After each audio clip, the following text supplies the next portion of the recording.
And we are here ready to talk about Lightyear. Oh, nice. So welcome everyone in the comments. So far, we may have someone else jumping in, but so far it is just us this evening. So let's see who we've got in here so far. So hello, Starlin. Hello, Lara. Always a pleasure to see you. Ultimate Pixar fan. Great to see you, Valerie. Nice to see you as well. Brendan, wouldn't be a hangout unless you were here as well. VCG Cosplay. Hello, everyone. So, we are going to get started. Hey, Ro, what's going on out there? Fortunately, that is good that you could ultimately make it. Nader Animator, nice to see you. So, we are here, as we mentioned, to talk about the second and final full Lightyear trailer. Yeah, I saw that when Angus tweeted. He's like, "This is the final one." I was like, "Okay." Meaning you wanted more? Yeah, I do. Well, we're like, I know it's so it's close, but relatively, yeah. So yes, let's go to infinity and beyond, indeed. So what are your first thoughts? You guys can post it in the chat as well. We always like to talk about our first thoughts. My notes are a little different tonight. I tried to keep it as slim as possible. So much of the footage I've already got up here because we had screened some of it. So we already have some of those. I've got an iPad right here with my notes that I took from the Pixar press event. That was about a month ago-ish. Mm-hmm. And so we're going to be also sharing some of our video interviews that we did with some of the filmmakers. And yes, hello, Vicky. Nice to see you. And Cameron, nice to see you as well out there. So we've got that. We're going to talk about not only our interviews that we did, the press event, in case anybody references it, I can go back to that. We're going to talk about some of the merchandise just to keep like a teaser out there on what's coming soon. If you guys have any cool stuff that you've seen along the way, we can talk about that. I'm going to talk about only one Easter egg I've spotted so far. I don't know if I'm going to reveal it yet. In fact, I don't think I'm going to, but I'm going to mention what it is, though. So not where it is, but what it is. Huh? Okay. And then we're going to talk about some of the callbacks that they do and everything like that. Ro, I'm always nervous about the final trailers because of the spoilers, but I like this one a lot. You're correct. It does not show us too much, and that was one of my favorite things about it, is that it doesn't reveal kind of like... Okay, so I guess this comment kind of goes right along with it, though. So Mohammed says, I wish they hadn't revealed about the time dilation. And that is, when I saw that they were talking about that, I was like, oof.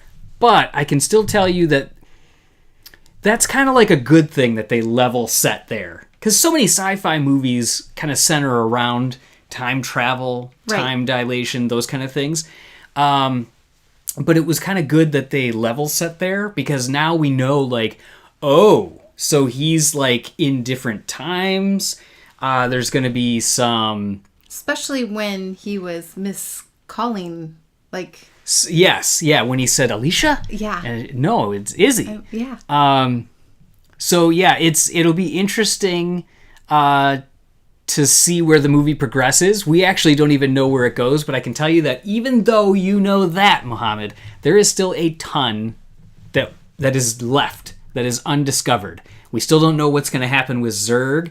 They have kept him so quiet. We will have plenty of time to talk to Zurg. Don't go there yet. But there's still plenty. I'm really excited about this. I mean, I know I say it about like all of the Pixar films. Yeah. But this one, I mean, maybe because I more recently have gotten into like sci-fi stuff. But like, wow. Well, so there's like different elements. So like this is like you're excited because it's action, it's adventure. Yeah. This one is like when we watch like Die Hard or something like that. Yeah. It's just gonna be awesome. Awesome. Or you just want to watch like an awesome movie and you're just like, Christmas time and you watch Die Hard. Yeah, exactly. So yeah, Brendan's saying it revealed the right amount of stuff as well. So yeah, I guess that's why they got Captain America for it, absolutely. Oh, and we have to talk about his voice. Okay, go for it. I mean, I think we kind of mentioned it in one of the other trailer discussions, but holy smokes. I don't hear Chris Evans. I don't hear Captain America. Mm-mm. I mean, I just hear like a Buzz Lightyear-esque voice. It is perfection. Yeah. Absolutely.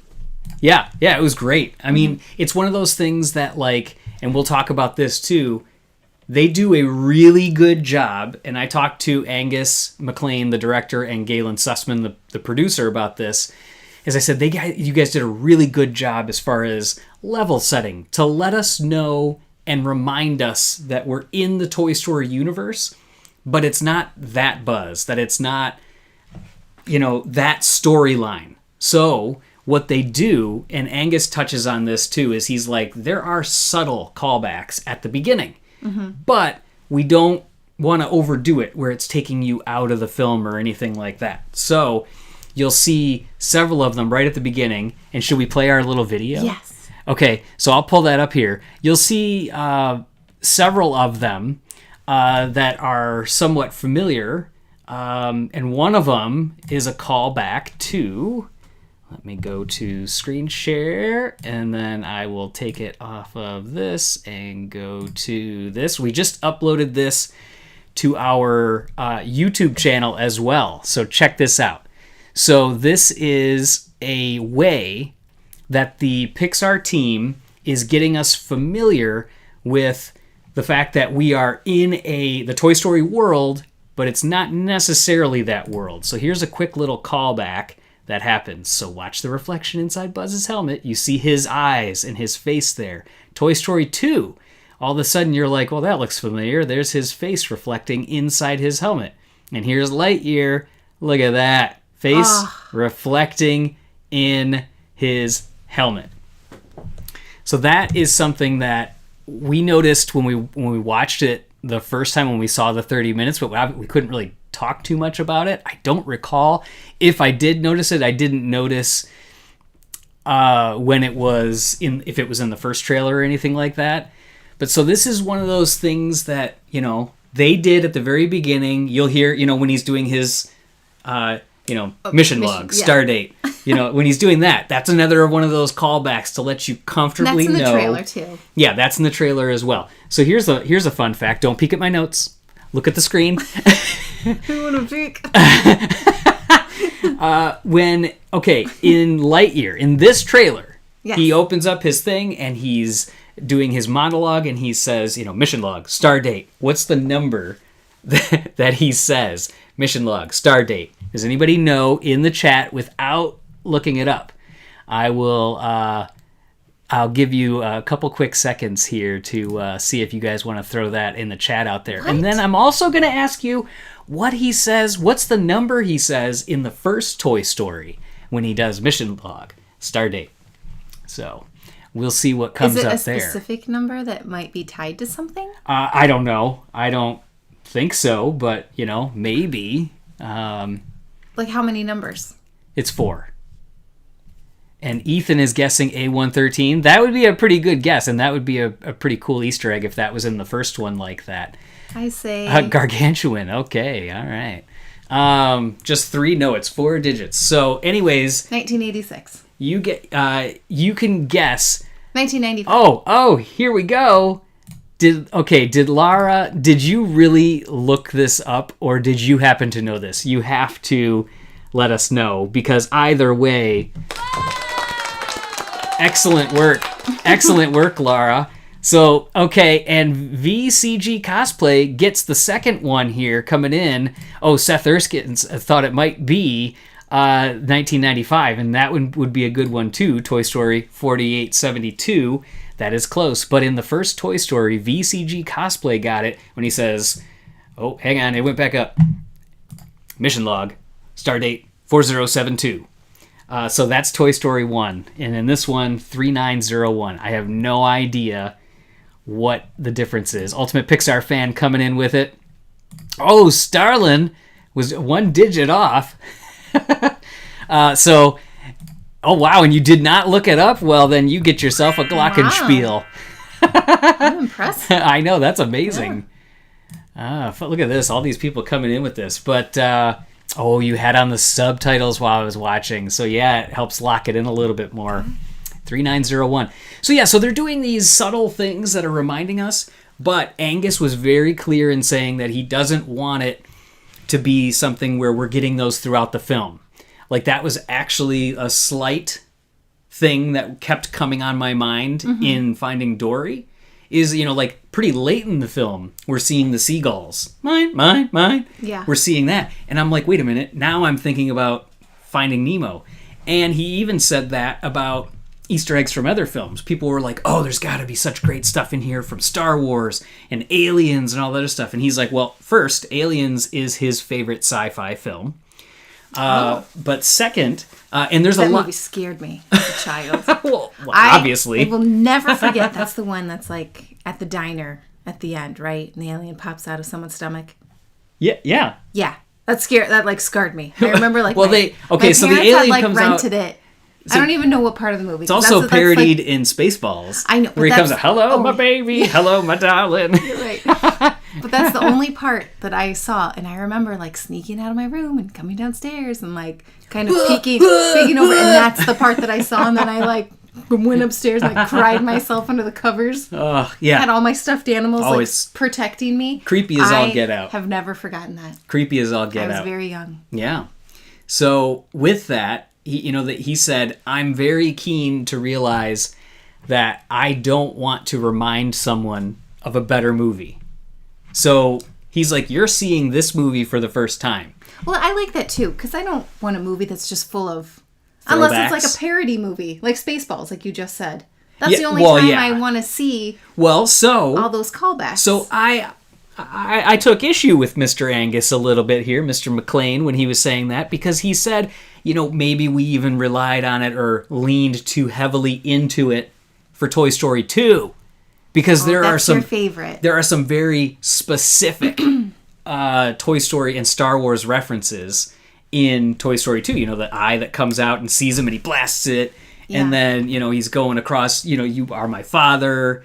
All those things. Those are all... Well, it's hard because that's your favorite Pixar movie. But see, what's interesting though is it's some of those things that make me laugh so hard that makes me like it. Yeah. So I get what he's saying. Now in this one, I think it makes total sense. Because Toy Story 2 across the board was pretty much a fun romp.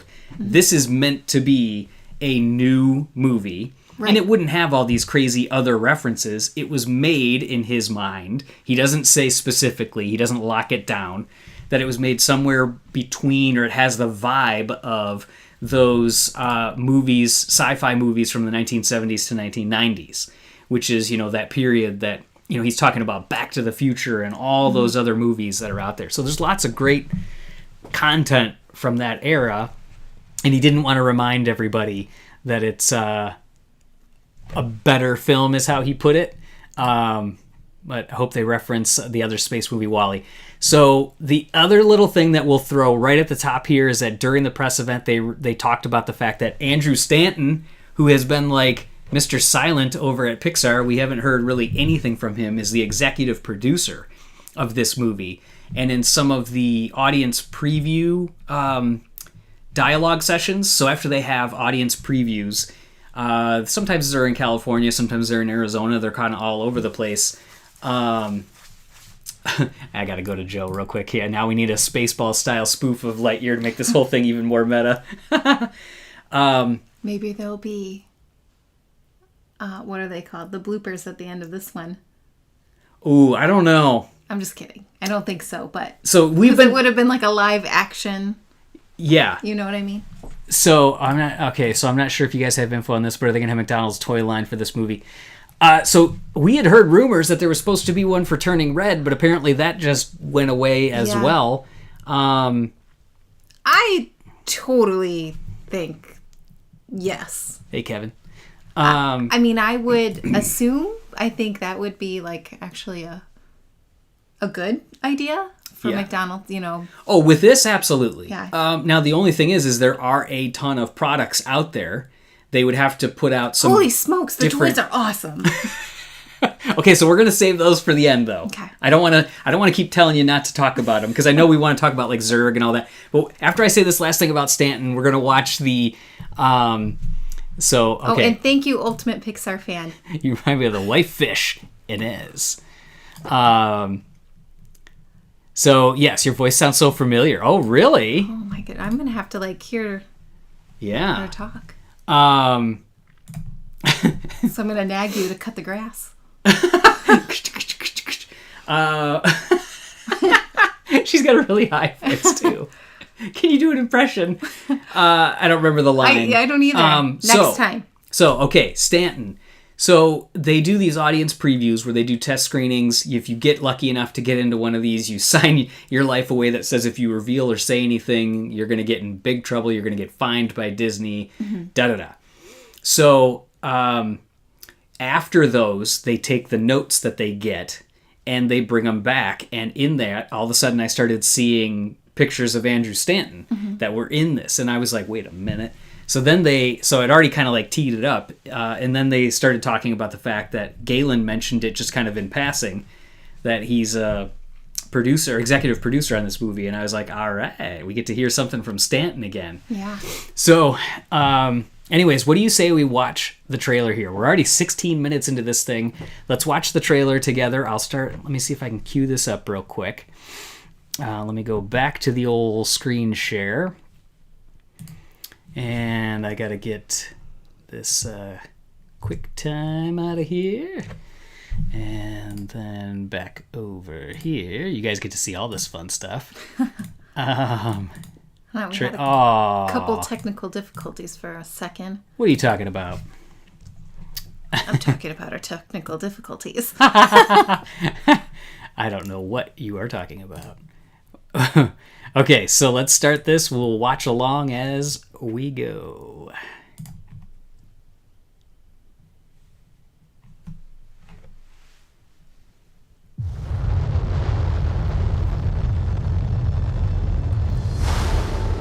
Buzz Lightyear mission log, stardate 3901. After a full year of being marooned, our first hyperspeed test flight is a go. Who are you talking to? No one. You were narrating again. I was not. Just doing the mission log. You do know no one ever listens to those. I know that. Narrating helps me focus. Ready, Captain Lightyear? Ready as I'll ever be, Commander Hawthorne. This is exciting. A new adventure. I'm gonna grant you 4 minutes to be off planet, but then you come right back to us. To infinity. And beyond. You are clear for hyperlaunch. Beep boop, beep boop, beep boop.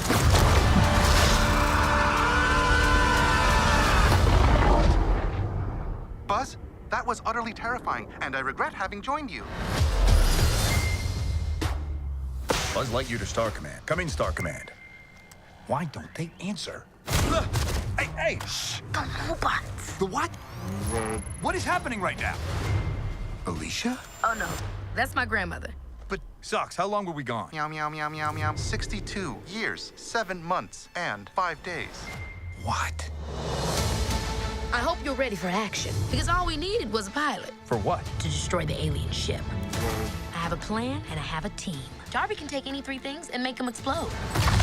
I do this, and they shave a little time off my sentence. Okay. And what about you? Well, I thought this was going to be like a fun boot camp workout thing. But it is not. Did I get it? Pretty close! I need the... You know what I'm saying? The harpoons? Buzz Lightyear! The probability of survival with an inexperienced crew is 38.2%. Seems a bit low. Mission failure imminent. In 3. Grandma always said she believed in you. 2. 1. There was a big swirly dude. Oh, I think I need a bag. No. Please record your last words. Do not vomit inside the vehicle. Do not vomit inside the vehicle. If you are satisfied with this recording, speak or select 1. To infinity. Are you trying to get me to pull your finger? Don't fall for it. No, not like that. Sorry, it's a thing your grandma and I used to do. Yeah. I mean, First off, that last joke I really enjoyed. Yeah. I thought I just kind of like the humor behind that. There's so much. So, by the way, we were thinking of the wrong fish before we get back into it. So, they're talking about Kate McKinnon. Did you hear that, Stan? I just heard someone say hello. Oh. So, anyways. Oh my goodness, if you think I sound like Kate McKinnon, that's like a good one of the thing. best compliments ever. Yeah, there you go. I love her. So, yeah. So, Agnes Fan Art 2015. What do you guys think of the trailer? Yeah, it is so good, isn't it? I mean, like, there's so much action. There's so much that is, like... There's so much story. Awesomeness. That's the best way to put it, Ro. And so much story. Yes. Yeah. So I will say that when we screened the first 30 minutes, now it was hilarious. It's like 25 minutes. Then there's a little break where they hadn't completed that portion. They didn't want to reveal something. So it's like this funny interlude where they cut over to like a conference room and Angus answers the phone and he's like, oh, it cut out? Like right now. And he does like this whole thing where he catches you up and just kind of briefly tells you where it cuts out. And then they only show like a couple more minutes at the very end where you get to see the junior Zap squad, the Zap team. So, yeah, it was really funny.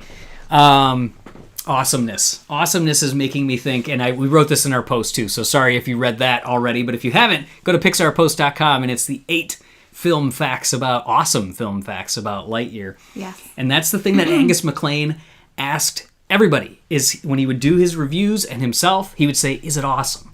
And he wasn't saying it like, is it awesome? It was like, is it awesome? Like, and obviously he's saying like that awesome, kind of like is it awesome? Like, it's hard to explain. He's using it as a barometer for himself to like level set, like, is it awesome? You know, like, is this what I'm seeing right now? Is this ship design?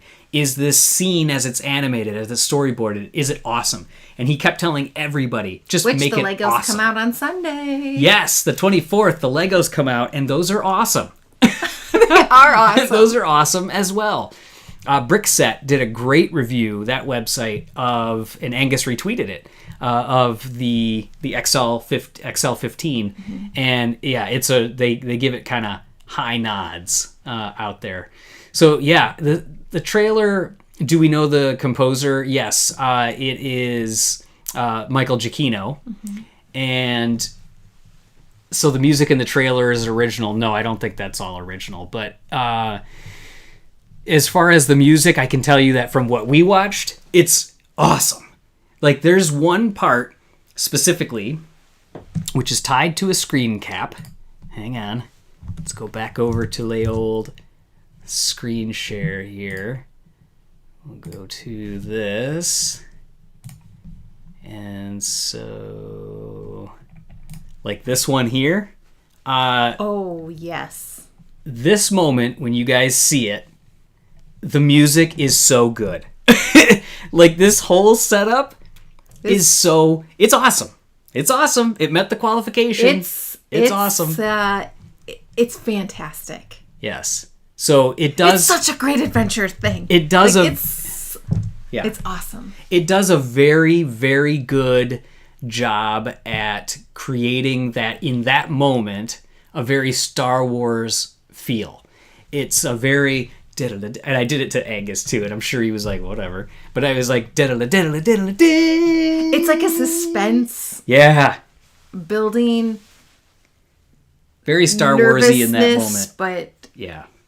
The crescendo, like it's hard to like the payoff. Hey Eric. Yes, the payoff of it is awesome.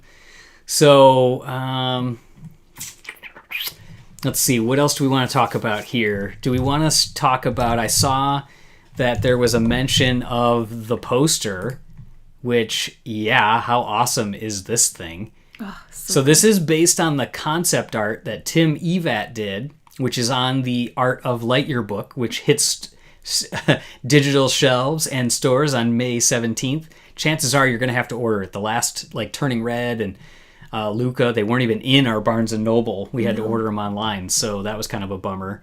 But yeah, this is such a cool poster. You get to see, definitely zoom in on this. You'll see some people edited, Anthony Greenberg. So screenplay, so who wrote it? Somebody asked me that earlier. So it's Angus MacLane and Jason Headley, who also did Onward.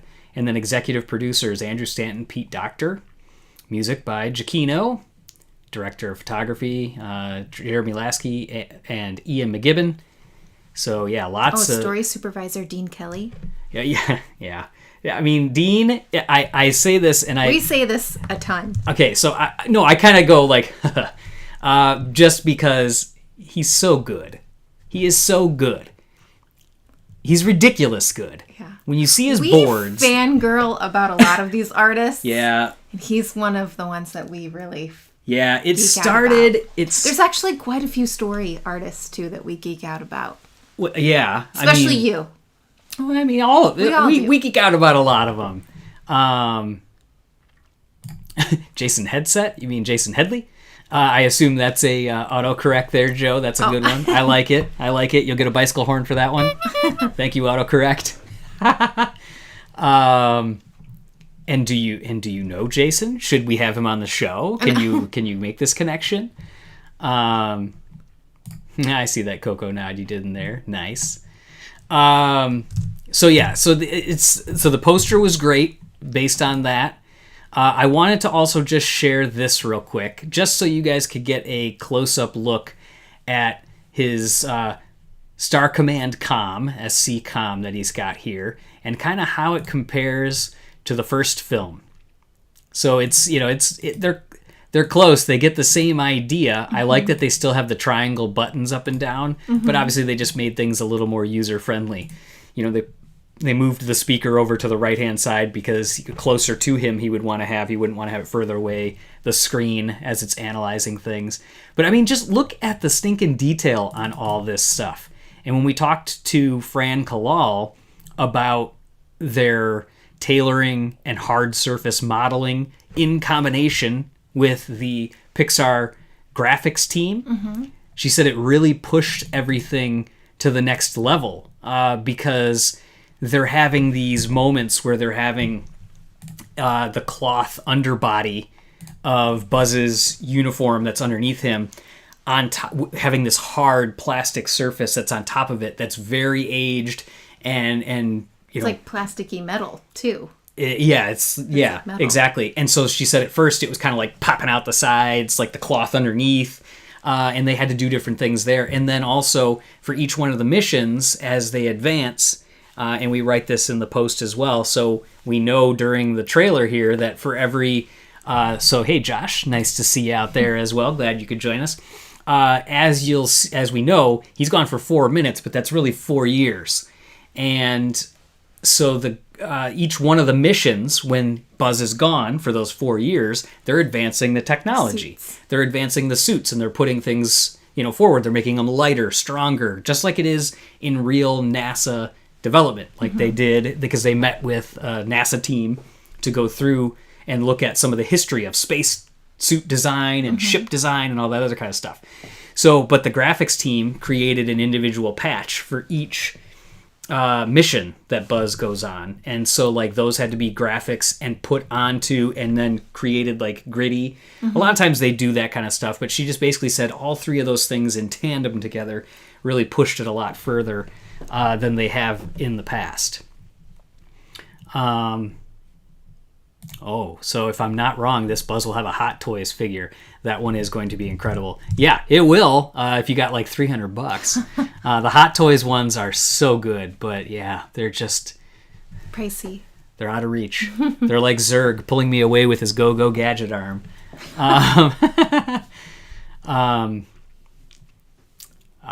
Okay. So Kevin, you guys let me know in the chat. Do you guys want to talk about time dilation? So this is something that Galen Sussman talked about a little bit, and she said they were trying to get it described to them, but it was so complex with all the physics associated with it. But yeah, if you guys want to talk about that a little bit, we can touch on that. I don't know a ton, but believe me, I've read more, and I actually knew a touch about it ahead of time. It was in an Einstein biography that I read because it deals with his special theory of relativity. So, and Cameron, I see previs. So I expect Matt Asprey, Matt Sillis, and Robert Kincaid involved in the layout. I actually don't know if any of them. I have not heard if they are or not. So we've got one vote for talking a little bit about time dilation while we're waiting for a couple more. Okay, so Eric is saying it too. So we'll look at a couple more of these screenshots real quick. What we can do here. So we've got his command here. Oh, God. Zurg. Oh, we can't talk about Zurg yet. So, yeah, this is one of the other screen caps they released, but this one's, pretty similar. Oh, my gosh, all the crystallic fusion. These are all the old ones that were out there as well. The other new ones that they released, we've seen that one, were Alicia on the side here, and then Buzz walking down their barracks. So, like, Buzz's room is right here, this little blue door. And then, so this is their base where they are, obviously. I'm not going to give away any major spoilers in case anybody is worried as I'm talking about all this stuff. So Buzz getting ready to go off on another mission. Oh, Zurgy.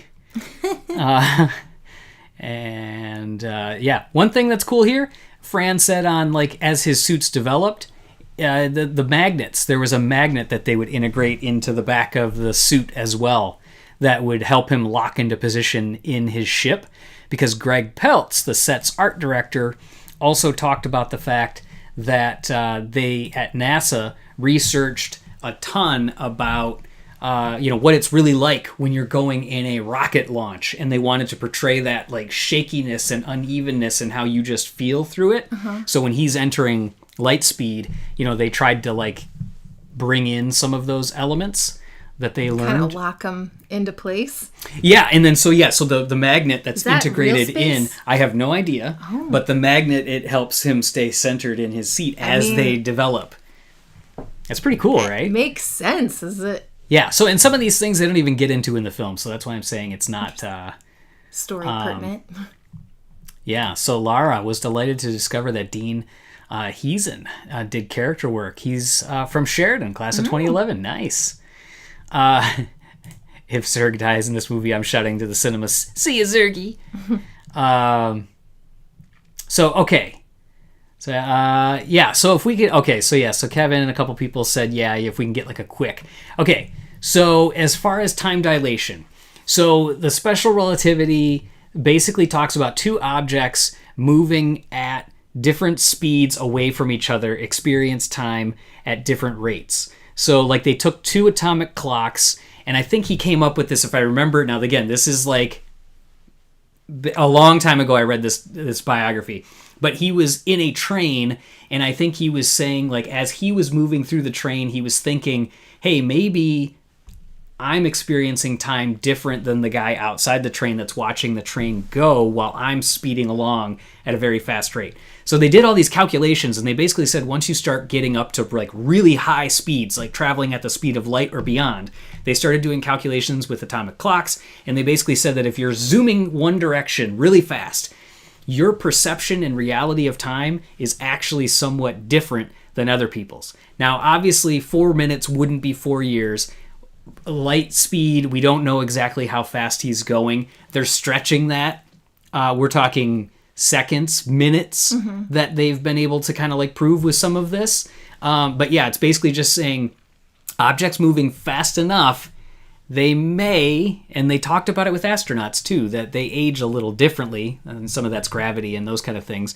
But yeah, they talk about if you can go fast enough, you technically could age differently than someone else, which is wild to think about, and it is totally mind-splitting. Yes, but wasn't NASA, they were doing, like, that study on the twin astronauts, the identical twin astronauts? That was from an aging, but that was also from, like, how their bones degraded, their muscles. Yeah. So the guy that was in space... That's what they're telling us. That's what they're telling... Yeah, you never know. You never know. But yeah, the one... They were slightly different. They were identical twins. 3 years ahead of us now. And one went and stayed in the International Space Station for a couple of years, I believe. I think like a year. And then came back, and they measured differences in bone density and muscle and all that kind of stuff. Fascinating.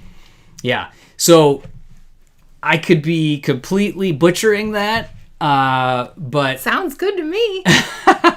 As far as my recollection of it, and just getting a quick recap again from Galen, as she was like, it was completely splitting our minds as their NASA, like, consultant was trying to explain some of this to them. But they stretched it out for this movie. But just know that he was traveling so stinking fast that it is a real thing, that if you can do it fast enough for long enough, you really could start to edge away from other people as far as your aging. It's wild stuff. Wow. Math. Space Mountain should be rethemed for Lightyear. What do you think? I mean, that would be cool, but... Is it too classic to touch, or would you enjoy that, even if it was temporary? I mean, a temporary overlay I think would be fun. Or at least one of them. Maybe Disney World. Yeah. Keep one of them original. Yeah. I mean, Disney World, that one is very rough, that ride. Because they've kind of tooled the Disneyland version. Oh, yeah. Yeah, you keep up with all that park stuff way more than I do. I know. I'm counting down. And boy, oh boy, we're not going to get into it, but Florida coming in hot at Disney. Yeesh. Getting rid of their special districting rules and everything. Things are getting crazy. I'm going to come back over to the trailer, and I want to start walking through some of these elements. So this is their initial spaceship, and in the description of one of the photos, I'm not giving anything away, they call this ship the Turnip. Buzz makes fun of it because he thinks it looks like a turnip. You'll see this planet that they crashed on, also mirroring a little bit of what Buzz feels when he lands on Andy's bed. You know, he's unfamiliar. So then we get to see some amazing stuff that's on the planet here. After 1 year of being marooned on the planet, we're ready for our first test flight. It's kind of what they're saying here. She catches him monologuing. There's one of the patches that he's got there. And he has his, what is this called? Laser blade. Holy cow, we'll see these. One of the coolest toys. Oh, so cool. Okay, I'm actually going to shrink this window down real quick so I can still see the comments. As a cast member, it's stressing me out. The Turnip looks like the ET ship. Yeah, I guess it does a little bit, doesn't it? So we've got this. He's walking here. Helps me focus. That's a hand motion that Buzz does and is known for. Wham!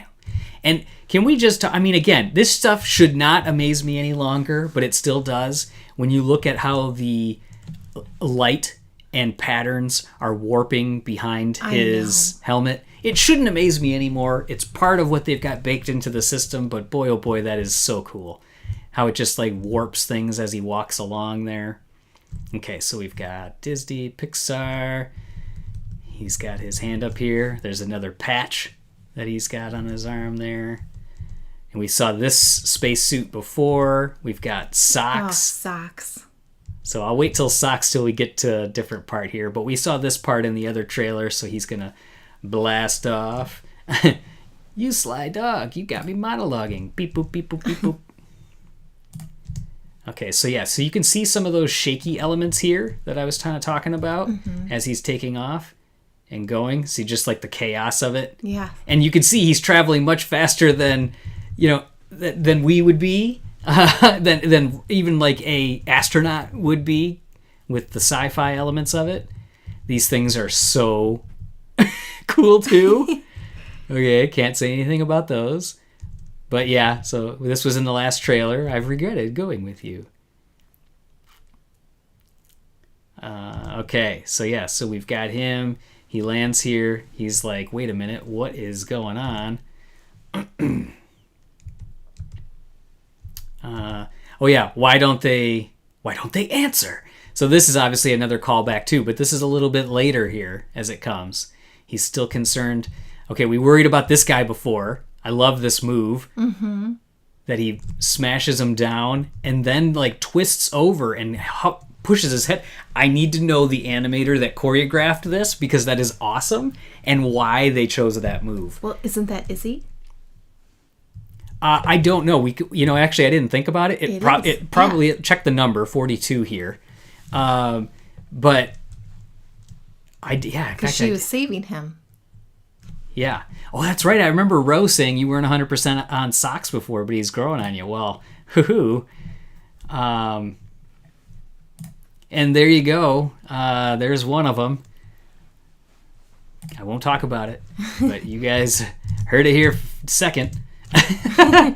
So we've got this. What are these little menacing Zergy bots? And look at Socks. Oh my gosh, Socks. Look at that face. Oh, I just want to snuggle him. Oh, so David Devan, is that who did that particular scene there, Cameron? And if so, how do you know that one? So yeah, he's so cute. 42. See? Yeah, look at you. I know. I pay attention. Julie gets herself a glockenspiel. Okay. So I'm her grandmother. And then look at this. Beep, boop, beep, beep. Meow, meow, meow, meow. Yeah, that's when he says meow, meow, meow, meow. I love the light up ears. 62 years. Hey, look at this. I didn't even notice this one. BCG cosplay, though. That's 42. That's Buzz's cruiser number in Buzz Lightyear Star Command. Oh. I love that. So is Buzz and the rest of Star Command from Earth, or are they humans whose ancestors have never been in our solar system, but theirs somehow has Earth species? We can't talk about that. Yeah. And yes, we better get an actual animatronic Socks. But something funny about Socks. So yeah, his ears lighting up as he's like, meow, meow, meow, meow, meow, meow, meow. Pete Sohn was perfect. Absolute perfection. Okay, so we'll talk about that real quick. So in fact, that was my question to Angus during like the broader review. I guess 42 really is the answer to everything. Isn't that Jackie Robinson's number 2? Baseball? Anybody? So I asked Angus why they chose Pete Sohn. I'm like, was he, a choice? Was he scratch? There was a couple reasons. And one is that he said, well, to be frank, we had him do scratch. We were in the middle of COVID. We absolutely loved it and didn't think we could find anyone better. Yeah. And kind of talked to Pete Docter about it. And Pete was like, yeah, if he's nailed down, if it's good, it's good. Don't find someone else. So it was one less decision that they had to find, or person they had to find during COVID. How his voice is for Socks. It's such a sweet, innocent, like there's like this like naivety, like yes, and like that innocence about it, and yet you're just like a comic relief too. And so there's two things there. So one is that's exactly what Angus said about him. He said he has this intelligent voice, yet can also sound, naive and innocent. Mm-hmm. And he's like saying childlike. Yeah, and he's not saying that in like a you sound naive, like you're foolish, but just like innocent, like yes, yeah. But he's like, I wanted someone that could bring that balance, sweet, that sweet, and but he also mentioned that trope of the the whole that trope of the whole cute sidekick. He mentioned like Yoda, Baby Yoda, mm-hmm. the R2-D2, Goose in Captain Marvel. He mentioned a couple others as well. And he basically said this is a sci-fi trope that we're following along with here. And he said it's perfect in these intensive movies. And I loved how he put this. I've never heard it this way. I'm sure that this is something that other people have said. But he said you want to have a pressure release valve. And he provides that pressure relief when a scene builds too much. You're right. You got to bring it down. And that also controls the swing of the emotions. They always show those color scripts where they show like, the whole movie in one long strip. I mean, I'm not going to say things. Don't say I'm right. Say Angus is right. Angus is right. But like that is a good way of putting it because I can't say it. But yes, Socks provided. Yeah. Yeah. Yeah. I mean, he's an emotional support animal, I feel like, in this movie. Yeah. That's what he is. Yeah. So, yeah, Pete Sohn is the new John Ratzenberger. Yeah, we hope that continues. I wish Pete Sohn, he was in Luca as Chicho. Mm-hmm. Chicho. But then he wasn't in Turning Red. And boy, oh boy, was I hoping that he was going to be. But that's okay. We can go forward from here. From Lightyear on, yep. Let's get our lucky charm going there. Cameron's calling for a bike horn. I don't know. Hey, you can have it. So yeah, let's throw that up there as we go. But then what else? So the trope. Why did he cast him? And yeah, so I mean, Sox is just absolutely amazing. The other characters that you've heard and seen, so Darby Steele is the older woman that talks about the fact that, I'm doing this so I can get some time off my sentence, and she's got her, space age cuffs on that are tracking her. And then Mo Morrison, voiced by Taika, is hilarious. I mean, just so good. Yeah. So good. It's this perfect middle ground of funny yet cool. And it's not funny in a Sox way. It's not goofy. It's just, what a blend. What a blend. Taika does such a good job voicing. Like an absent-minded kind of thing, like, oh, wait. Yeah, I mean, he obviously does that. Did I get it? Yeah. And how, seriously, I need to see his it's almost like a booth. misfit crew. It definitely is that's like they're the junior Zap. And again, we're not going to say exactly how that whole thing came to be with who's on what planet and where and why. You guys will find that out. It's awesome. But he says, how long have we been away? And, meow, meow, meow, meow, we've been 62 years. And, whatever he says. 62 or 64. Yeah. Now I'm like second guessing myself. Yeah. Yeah, Brendan. Funny that we heard Taika in 2 trailers this week, Lightyear and Thor Love and Thunder. The latter of which he's directing. Yeah, seriously, Taika, so good in this. I need to see his vocal booth. I don't know how he does it. They talked about him asking him, and he was like, he was really excited to do it. He made a way to make it work, even though Angus was worried that, the guy's got a bajillion things going on. Right.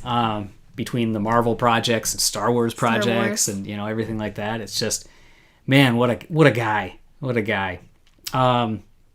So, okay, let's go back to the trailer here real quick. And then, Izzy Hawthorne is the other one that's part of that junior Zap team that we didn't mention there. But I don't really know too much about Darby yet. They've been pretty quiet about that. And I'll say overall, they've kept Sox and Zurg very quiet. I know I already kind of talked about it. Ah, yes, thank you, Brendan. How long have we been away? 62 years, 7 months, and 5 days.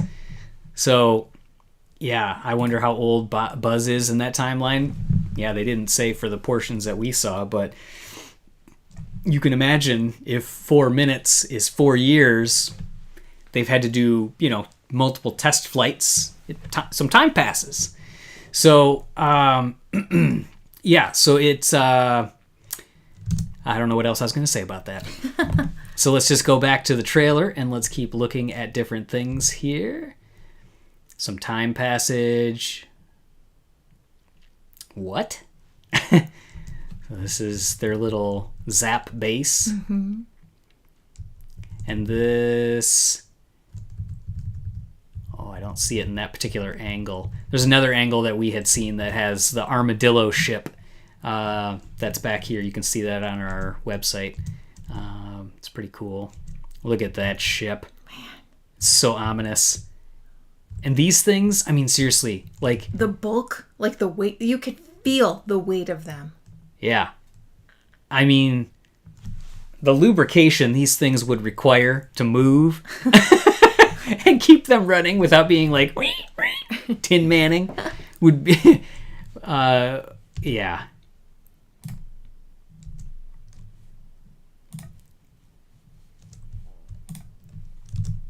So she's got this here.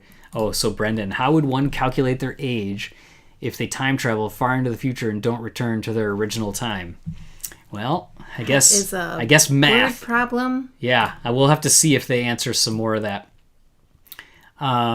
So Darby there, and then oh god, I thought it would be like this thing, and then so I laughed at this sign back here. It says, "Attention, do not leave food containers or other trash in the back of the vehicle." They had an official sign made for that. Yes, the Zergbots look amazing. I love that ship so much. I couldn't agree more.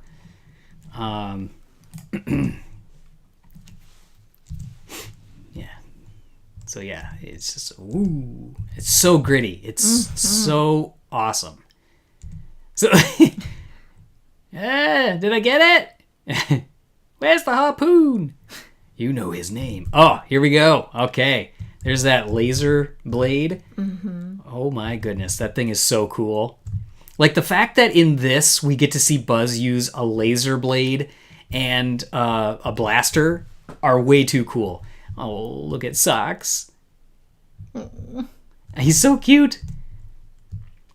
So this is Commander Burnside. As we've known, he's been in other trailers as well. They do a lot of these. They call them insert shots because as you're going into hyperspeed and things like that, they said like if you keep a wide shot and you see him kind of go like this, and they do it in like Fast and the Furious, all those movies. Yeah. When they're like shifting, you'll see them like go from second to third, and they right in on the shifter, or if they turn the wheel really fast, they'll go to the wheel, then they'll cut wide. So not only are you keeping the pacing up when you're editing, you're cut, keeping the energy going, but it makes it feel more tactile. And they talked about really cool things, which we didn't include this in the post, that they learned from NASA. And Galen was like blown away. She said she wanted to be an astronaut when she was in school. But the bigger the button, the more it has to do with like a life-saving thing. So it's like, if somebody needs like help immediately, that's going to be a big button that you can immediately smash. And so they carried all those things through into his cockpit, and they tried to like get as many of those things accurate as they could for dials, buttons, knobs, all that. Now, speaking of a spaceship. Yes. The little Ivan. Oh, yes. Oh, my goodness. Are you going to mention as far as like who she's voiced by? No, but you can. But I love the fact that it's kind of like not malfunctions, but you know how it's like when you say like, "Hey, SIRI," we have a lot of we have a lot of devices. Apple Assistant. Yes. If I say that, they'll all start talking. But yes. It sometimes it gets it wrong. That one right there, the HomePod. Yeah. Or Google too. Yeah. So I just like that, like in the trailer when it starts recording. Are you satisfied with this? Yeah. Like, I press like or that. say one. Yeah, that was kind of a cute little joke. So Ivan stands for the Internal Voice Activated Navigator. That also goes through technological advances as he flies. And that is... Oh, that's right. I remember that. That is voiced by Mary McDonald Lewis, who is the real-life voice of OnStar, which is a subsidiary company of General Motors. So if you've ever been in your car, you see that little blue OnStar button. She's the one that voices OnStar. And so they were like happy to get her as the voice for that. They thought that would be a cool carry through. Yeah. So that's out there. So the tactile we talked about, like, some of the cut-in shots that keeps the energy up. So here we get to see... And Angus said, he's like, I want this to be like a uninhabitable planet. It's rough on them. And these designs, yeesh, they're gross. Yeah. But it's awesome. I mean, even some of the toys come with these things, and he's using a blaster. I mean, like, come on. All we've seen Buzz before is with his little light bulb that blinks. So then here they are. They're flying. Looks like the armadillo. We've got... Zurg. Oh my gosh. Okay. Should now be the time. Do we talk about Zurg now? Yes. Or do we talk about anything else with Socks? That seems a bit low. Oh, okay. Zurg it is. Okay. So Zurg is amazing. I will tell you that not only is everything about his ship ominous, his Zurg bots are ominous. He throws temper tantrums, a la, I kind of like view him as like a Kylo Ren, kind of throwing his temper tantrums. Yes. And he's got, he's got all these crazy things. He's got all these tools, technology. So, the angles that they choose for him, obviously everything's either really high or really low. Yes. Does Buzz have wings is all I want to know. So you'll see in some of the concept art that they released, he does, and I think they talked about it before. I cannot remember. You know what's funny? I'm glad that question came up. I didn't even think about it. Oh, really? I honestly forgot that he had wings. I didn't even think about it until that question just came up. All right, we're gonna come back So here. I wouldn't be missing anything if he doesn't have wings, because I legit never thought about it. I did in Toy Story, but I did not think about it for Lightyear. Never crossed my mind. Well, here's a quiz question for you, and I get to put you on the spot. Don't look at my notes. What are Buzz's wings in Toy Story made of? Not Lightyear. What? What are his wings made of? I can fly. They are after they pop out, he says they're made of a particular material. Aluminum something or other? Well, I mean, it's kind of along those lines. Let's see if somebody who's going to be first in the chat that's going to come up with it without looking it up. Well, without I can look looking it now. up. No, you. If you can even read it from there. Yeah, I can't Yeah. really read your... So, plastic? You get a bike horn for that one. That's pretty good there. So, obviously his toy is, but Ultimate Pixar fan, very close here. Very close. They are a... So, that's a good. I always thought it was... I didn't look it up. I've always heard it as Terillium. So is it Cerillium or Cerillium? It's got to be Cerillium if Brendan's posting out there. They are a Cerillium carbonic alloy, is how he says it. Some people are saying... Oh, Terillium. Yeah. See, I've always known it as Terillium with an M, but I've never watched I always just heard it that way. So we will have to come to that's an interesting the question. final of that one. But back to Josh's question, does he have wings? I actually don't know if he has wings for any kind of stabilization, but if you look at some of the concept art that was released, so I can talk about it. So it is Terillium carbonic alloy. Oh, Terillium. Oh boy, it's all over the place. But they have had a jetpack, so I can fly. They are a Terillium carbonic alloy. Yeah, I never thought about the wings. Yeah, so that's cool. Good question, Josh. Yeah. I actually didn't think about it either. I just wanted to know if he was going to be able to fly. You have been obsessed about Zurg. That is true. So, Greg Peltz was awesome to talk to, and he said that Zurg was his favorite thing that he's basically ever done, and his favorite thing on this particular movie that he got to design. Did they discuss the height of Zurg, the mass of him? So they said they knew they had to make him a more mature look. Mm-hmm. They knew they had to make him a real threat. They said, but be aware, he is not a mindless autonomon. I knew I was going to mess it up as soon as... Autonomon? I'm messing it up right now. But he was not mindless. He is a legitimate threat. He is smart. He is Buzz's nemesis here. Now, this is obviously, it seems like, Buzz doesn't know anything about him at this point. But I have a really cool thing that I'm going to talk about here in a minute that ties back to the first film. Because they have brought up all these little nuances that tie back to what Buzz the toy knows. So when he pops out, he already knows all this stuff. He's from Sector 4 of the Gamma Quadrant. He's, he knows about Zurg. He's protecting the galaxy, from the threat of the evil Emperor Zurg. Mm-hmm. But in this movie, Lightyear is like an origin story. So I got a couple things we need to talk about here. All right. So one, Zurg, yes. They said they knew they needed to make him bigger to make him a legit threat. He's based off of Japanese anime and mecha for some influence that they brought in. And obviously he's got these Zurg bots and all these powers that he's got.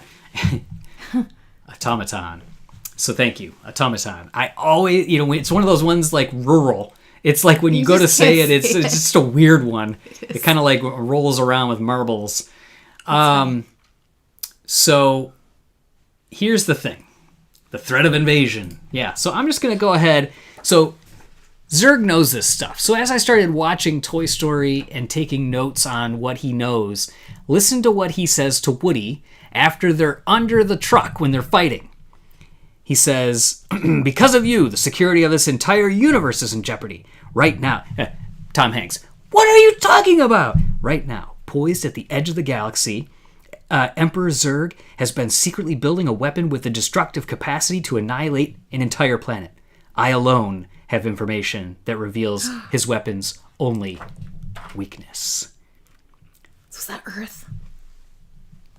No, what I want to know is I don't know. Yeah. But what I want to know is, does Buzz have something in him already, or does he find something that comes up? Gio, you're in the green room. I will bring you in just a minute here. In fact, let me just go ahead and add you right. Okay, so, hey, we're talking Zurg. So, oh my God, perfect timing. Yes. So just to recap, because I've got to get your opinion on this, and I apologize for everybody else here. When Buzz and Woody are fighting under the truck, we're getting the sense that Buzz knows this stuff inherently as a toy about Zurg. So the story is written out. In this movie, Buzz doesn't know a whole lot about Zurg because he says, we're just being chased by this, a massive robot. He's doing that kind of thing. So when they're fighting under the truck, he says, I alone have information that reveals his weapon's only weakness. There's two things here. Number one, in this movie, does Buzz stumble across something that he sees secretly that Zurg has been planning, or this weapon, his Death Star? Does he see that one weakness like the Death Star has? Or is this something that he inherently knows and just like Zurg knows he knows it? Like not like a force thing, but when I was talking to Greg, I do not think that Greg Peltz, the set arts director, has any future knowledge here. I'm just going with this because I'm excited about the potential for it. I asked him, does Zurg have his cape? And they said no. It didn't fit with his design aesthetic in this one. But he has, those points up there that allude to the collar. Yeah. So they're like, it just wouldn't have worked. It would have made no sense with all the look of the rest of the film to have this big flowing cloak. Yeah. But he kind of did say at one point, not yet. He doesn't have his cape yet. So I was like, wait a minute. Is he getting it later in the movie? Is this back to our, after he becomes emperor, he gets his cloak thing? Or could my wish come true that we get a Zurg solo movie? I don't care if anybody thinks I'm stupid. I don't care if anybody else doesn't want it. Hey, dream big, buddy. I want it. So maybe a short. Shush, I want the whole movie. Oh, yeah. Yeah. Maybe on Zurg's dry cleaning, and then he gets a cape and the guy's a steak, and he's like, oh, wow, look at this. It's not a comedy. I would love that. So it's not Mater's Tall Tunes over here. Yeah. Right. Yeah, Zurg looking at Buzz. You there too? Oh, yeah. You know. So it just makes me wonder. I'm really hoping that somewhere in this, he gets the Death Star information, the one piece of information, and Zurg uses his entire mission to get to Buzz, to eliminate him because he has this information. Or he has the clue to something that he needs. Ooh, I just think I know what it is. I got another thought. I can't say it, though. But, Gio, you told me something earlier. And then, Brendan, I'll get back to your comment that you have here, too. But we were texting earlier about something that excited you about this particular trailer about Zurg. What was it? Oh, yeah. Just like in the short bit we saw, we got to see his light up mouth. which I thought was great. I'm so glad it's there because I always thought that was such a cool little detail about Zurg. Yes. So just to see it for a hot second, I was like, man, I can't wait to hear him just talk. Yes. Come to me, my prey. I hope. So yeah, look at that. That he's moving as he talks. But when I see this, I hope it's like, boom, boom, boom, like just like the little. Oh yeah, what are the toy popping? Are they gonna sound like? It's gonna be like a blaster, but I want it to be like. Yeah, that's true. Silly sounds. So yeah, I agree. Seeing his voice like that is absolutely incredible. And Gio, we can always count on you for the comedy. As soon as James was confirmed, and we were talking about it, you had mentioned something about purple. So tell your joke. I can't take credit.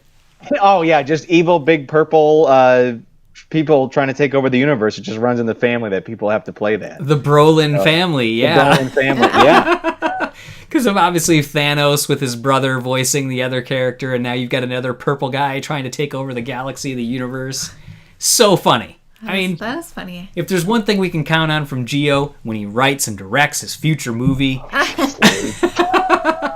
we can count on some good comedy, right? You got it, buddy. I'm there for you. I love it. Plus, nice beard. Never seen you with the growth. First time, I know. First time, and by the other way, like 9 years. We met the other day for 9 years. I just saw it pop up, and I was like, "Wow!" Really? Oh, that's right, because of the Monsters University screening. It was 9 years. So yeah, 9 years. This is the first time you guys have seen this for sure. Yeah, I've never done this before ever. Yeah, well, nice touch. Nice touch. Thanks. Oh, 9-year friendship anniversary. High five. Hey yo. Gio, did you hear that Lightyear will be Stephen Clay Hunter's final movie to participate in his... Why are you asking Gio? You got a big connection to Stephen Clay Hunter we don't know about? Yeah, best pals. No, I did not. I did not know that. So yeah, so he left Pixar. Stephen Clay Hunter, another one bites the dust. Wow. He did not, as far as I know, he didn't go to Skydance like a ton of other people here. That we know. That we know of yet. No, I think he did go somewhere else. So, okay, Brendan, remember when we noticed a long time ago when Mattel announced that they were making Lightyear toys and referred to it as a franchise instead of a movie, prompting us to speculate on future plans? You are correct. So now it's like that question of, again, did Mattel mean it as it's part of the Toy Story franchise and we know Buzz? Or is this now... Are they putting it out there as this is the Lightyear franchise? This is the Zurg franchise? It definitely could, but I could also see as it's saying it like it's a franchise from Toy Story. Yeah, it can definitely... Like, it can go both ways. It could be it could be viewed either way. Obviously, it makes sense today it makes sense because it's part of the Toy Story. Mm-hmm. And they're gonna market it that way. They're not silly. They're gonna make their money on it. Mm-hmm. So... Which very surprisingly though, I'm surprised like a lot of the toys and everything. There hasn't been any Toy Story logos on anything Lightyear merch wise, right? It's pretty standalone, right? That's true. They have not done the actual Toy Story logo. Mm-hmm. That's interesting. So they almost want to like make it also feel real in this world that even like maybe the toys are. But yeah, if we get another opportunity to talk to Angus, I'm going to talk about that because I brought it up a couple times to a couple of the filmmakers that it definitely seems like there is a passion for toys. You okay there? Stretched out my leg. That there's a passion for toys and toy making with Angus being into Legos and developing some of the ships in Lego form originally before they made it into the film. Greg Peltz is a toy collector.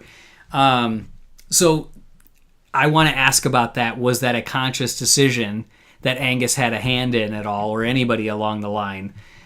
Because that would be really cool. Sequel prediction: Buzz won't find out that Zurg is his father until the second movie. Both a nod to Empire Strikes Back being the second Star Wars movie.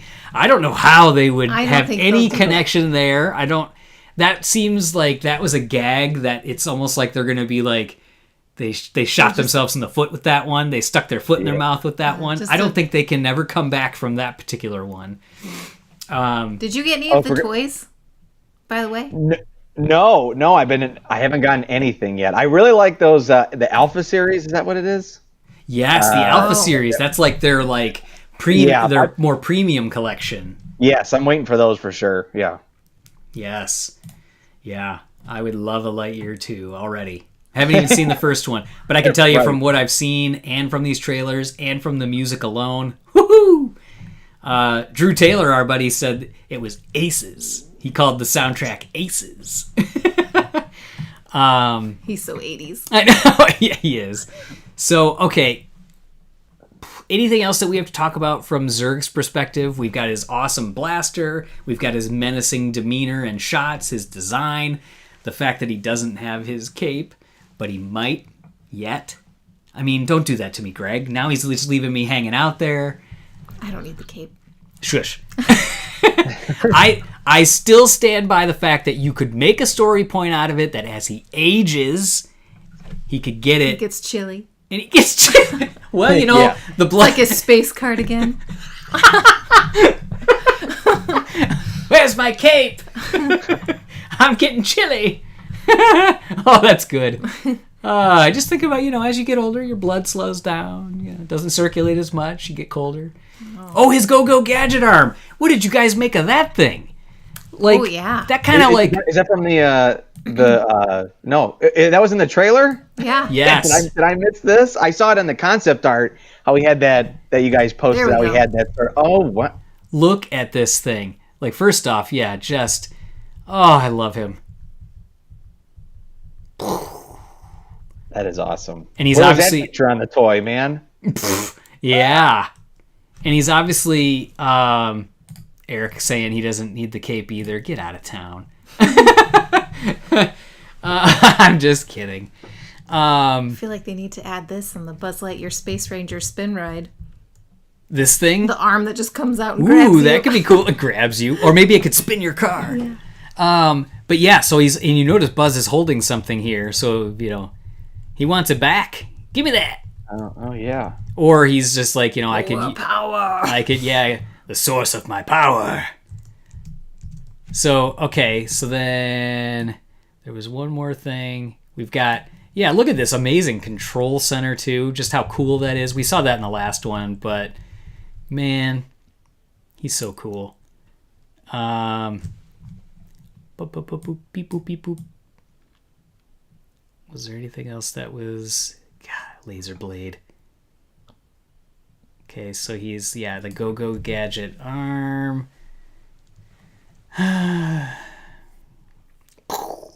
Oh, this is what I wanted to talk about.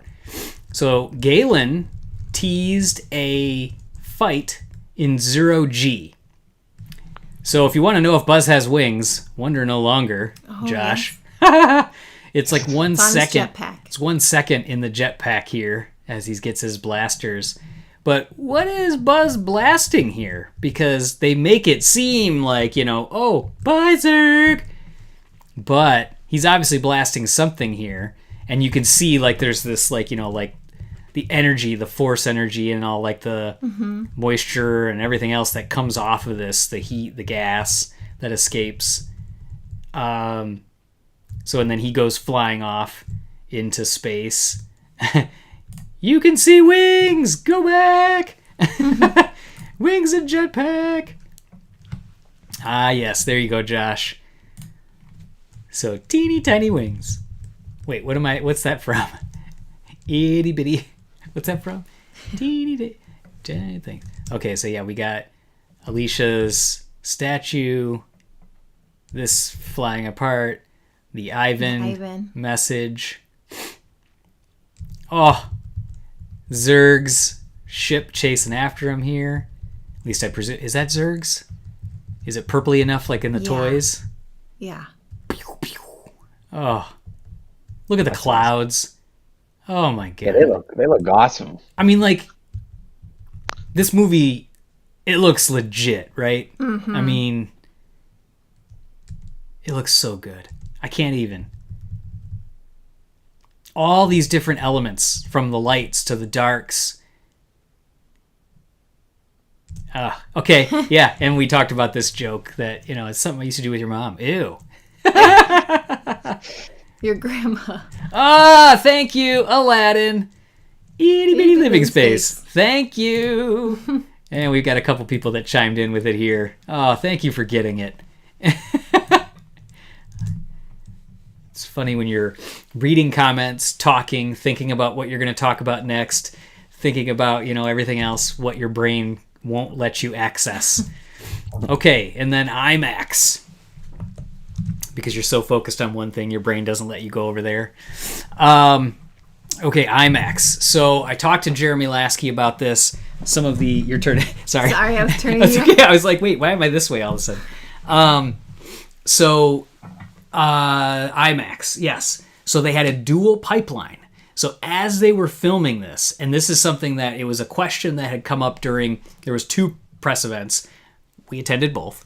The first one, or the second one, Angus was like, yeah, we had a dual pipeline, and I don't remember if we had different lenses. And Jeremy Lasky, who was watching along, the director of photography, came in and was typing Angus at the time. He wasn't on the feed, but he was typing Angus, and he's like, oh yeah, he's coming in, he's letting me know that, yeah.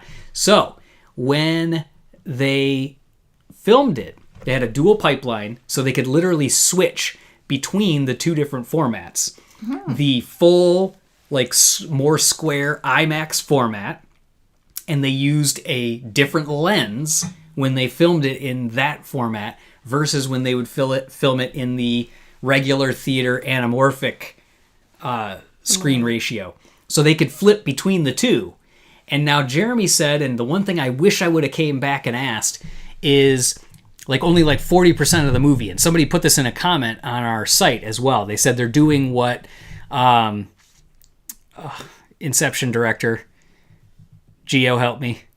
Julie help me. Oh, who was that? Chris Nolan. Christopher Nolan. Okay, yes. Thank you. So Christopher Nolan did this as well with his movies, where he does portions of it in the full taller IMAX format and then switches to anamorphic. But Jeremy was saying what was really cool is they could kind of go between the different scenes when they were reviewing them, and they could see how the different lenses that they used would impact the look of that particular scene.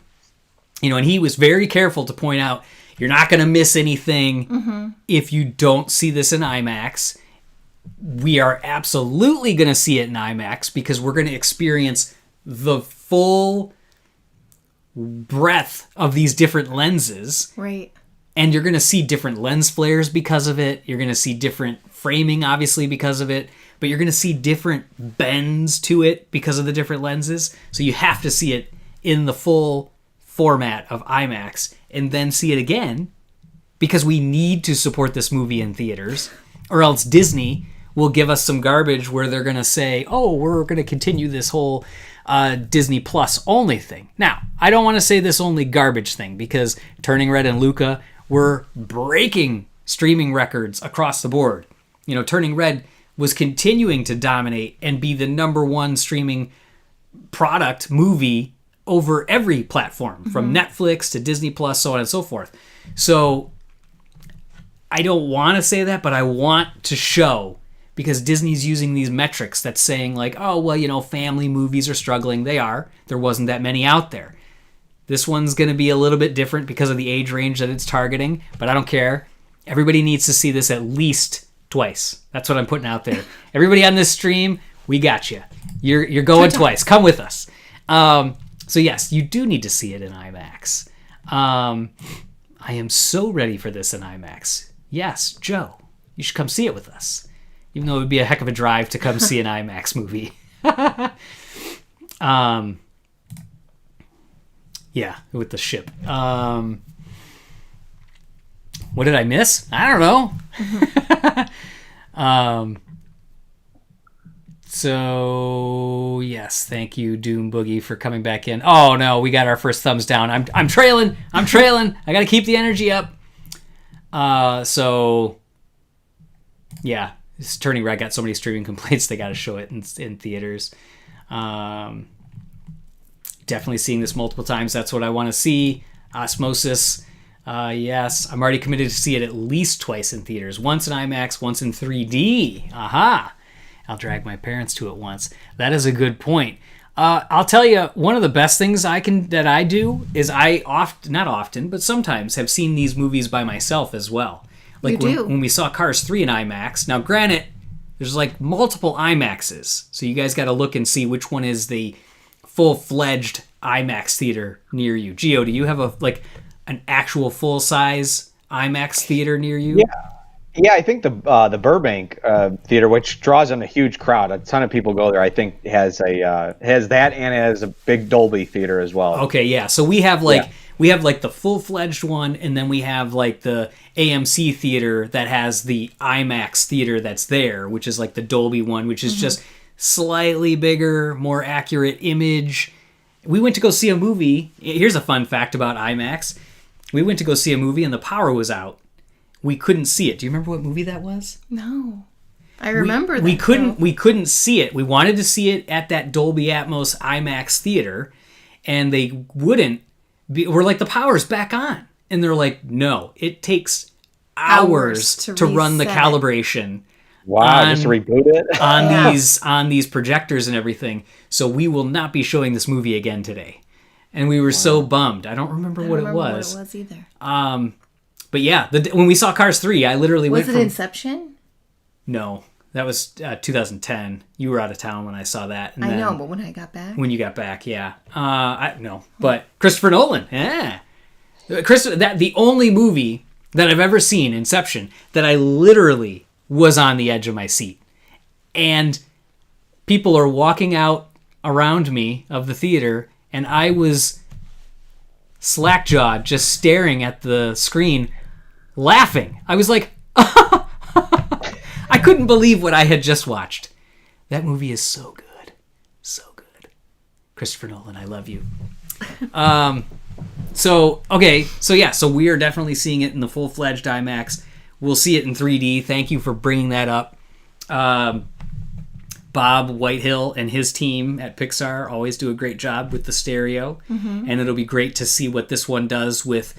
There's so much of like foreground, background, where like they're peeking over the rocks, like in that one scene where they're looking at that Zerg bot scanning his XL-15 ship. It's going to look awesome. So, yeah, we're going to see it all those different ways. When we saw Cars 3, I went and saw it with all of us, and then I went that same day, an hour later, and went and watched it again by myself. Yep. It's a great way to analyze a movie, to see it by yourself, because you're not thinking about anybody else or anything like that. You're just taking it all in.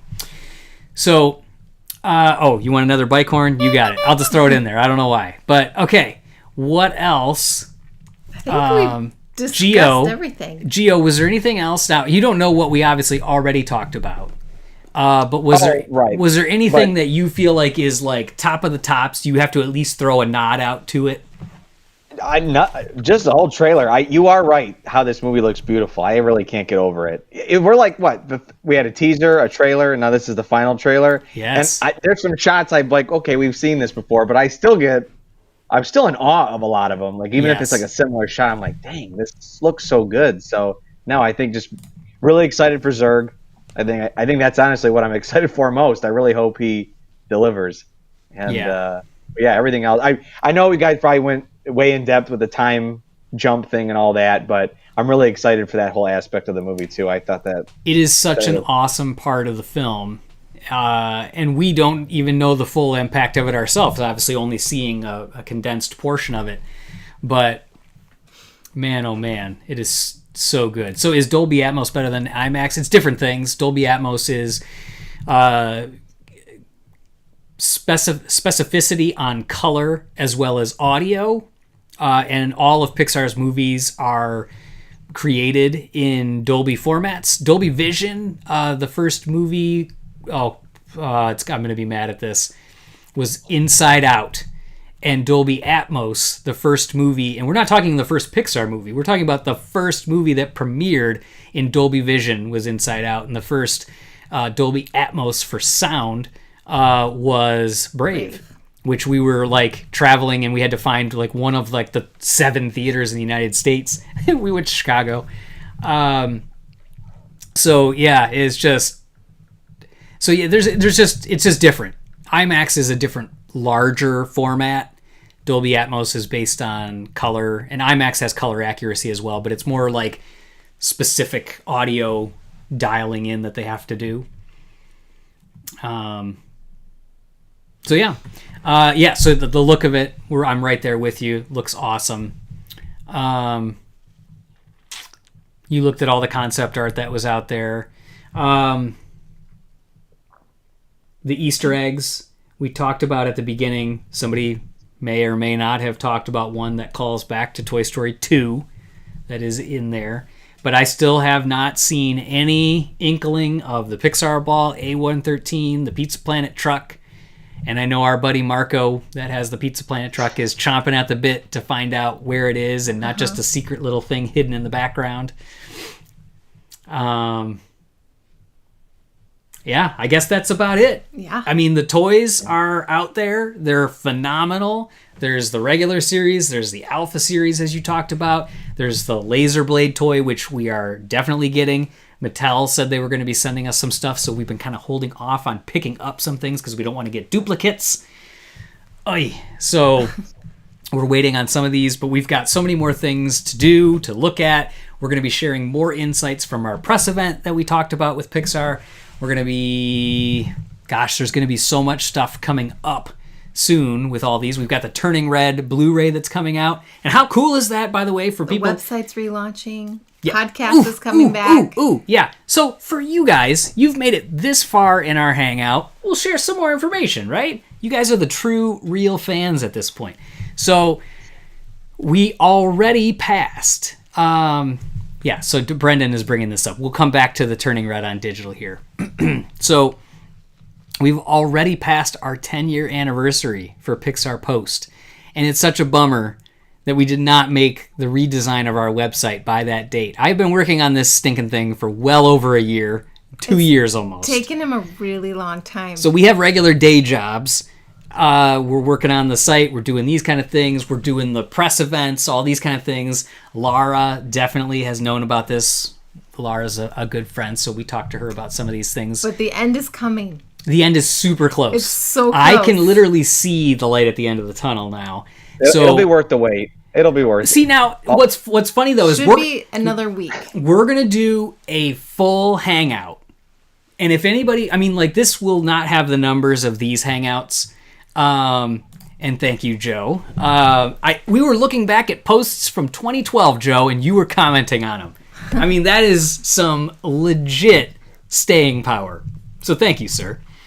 But a lot of this isn't going to mean anything to a lot of people. A lot of the work that we're doing is on the back end for SEO purposes to take our website to the next level so we can do different things. There's fun, gadgety stuff that's on the website as well, like gimmicky stuff, if you will. It just has a much refined palette to it, a look. Brendan knows I was messing with the forum and he caught me when I was changing some bolding and he's like, hey, wait a minute, what happened here? The podcast is finally coming back.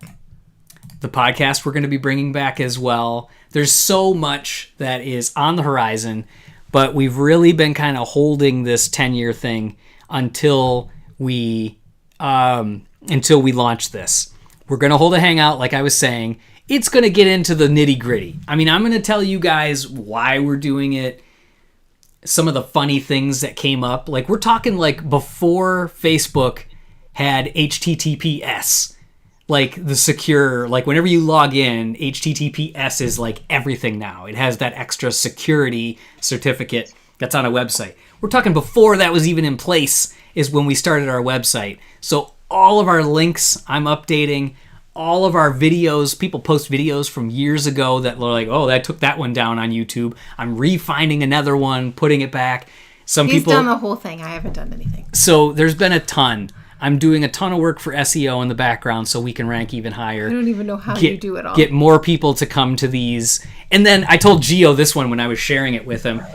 Before we get into, I mean, like literally I've got a whole bunch we can dive into. And we'll take, when we do this hangout, we'll take your guys' questions. You guys can ask us anything you want about like why if you guys have been here long enough, you probably know why we started it. We can talk about some of our pitfalls. We can talk about, the stumblings we did with Pixar early on and things like that. But anyways, where was I going with this? I don't know. It's just really going to help us out with some of these different elements that are in the background here. So yeah, we'll tell you guys all those fun stories if you want it. We're going to do it whether anybody shows up or not. But as I've been redesigning it over the last year and a half, I've been keeping a separate notes folder that has things that I want to talk about that I've stumbled across. And kind of some of our favorite memories, posts we've written, products that we've made, some of the early communications that we had with Mark Walsh when we were doing our Partysaurus Rex we've never talked about. So we're just going to try to talk about some of those things and just have some fun with the 10-year anniversary, even though it'll be 10 years in like a month. But over the last decade, we've been having some fun with it. So I guess that covers us for now. That's it. We'll have that 10-year anniversary stream coming up. We've got the Turning Red Blu-ray, which, again, even with Luca, here's a reason why the Blu-rays are still essential. Even with Luca, if you go to the Disney Plus, you go to Disney Plus and you go to the Extras tab, there's still only one special feature that's on there. Unless they've updated it in like the last week or so, you're not getting all those extra ones that are coming on there. There's apparently a director's commentary that's part of this. There's deleted scenes that are coming. I love the fact that the art book one that's exclusive to Target has like a really cool, unique cover. It's almost like one of the steel case covers. Mm-hmm. And how awesome is it that the actual plastic is, instead of like that see-through blue color that the Blu-rays are, it's red for Turning Red. That's cool. And here's a throwback if anybody didn't know this. When Blu-ray was coming to life, the cases, there was 2 different formats that were vying for high definition. And one of them was HD and one of them was Blu-ray. Sony backed Blu-ray and their cases were blue or red. HD was red. Yeah, I remember seeing that during that big shift. You're like, what am I going to choose? What am I going to? That was like the big choice. I know, and you were such a DVD collector. Did you hold off, or did you get into one of the formats? I think honestly, when I started collecting Blu-ray, it was right at the end when HD was dying and it was gone. I held on, even though it was like literally just painful because I love being so early to things. I would see them both sit, like it would be like you'd go up to like Cars, and it would be like Cars in Blu-ray, Cars in HD, and there'd be a blue and a red, and it was killing me not to buy one. But anyways, we digress. Yeah. So we could talk about all that other stuff coming up. Be sure to pick up the Blu-ray of Turning Red so that way you can get not only the cool case, but all of the special features. Let's hope they put some more on Disney Plus. I feel like we should have a hangout about just Disney Plus. Talk about that too. Mm-hmm. But we've got a lot of cool ideas that we're going to reach out to Pixar to for other posts. Thanks for hanging out with us, everybody. Yep. We really appreciate it. Julie's giving me the wrap it up. I can tell. Look at those eyes. I'm tired. Wrap it up. So thank you, everybody that has joined us in the chat. Thank you, Gio, for popping in after your long day of work. Thanks for having me. Better late than never, I guess. Absolutely. We're always happy to have you in. So thank you again, everybody, for joining in. Until next time, you know what to do, right? Be sure to stay tuned to PixarPost.com all week for the latest Pixar news. Bye. Bye.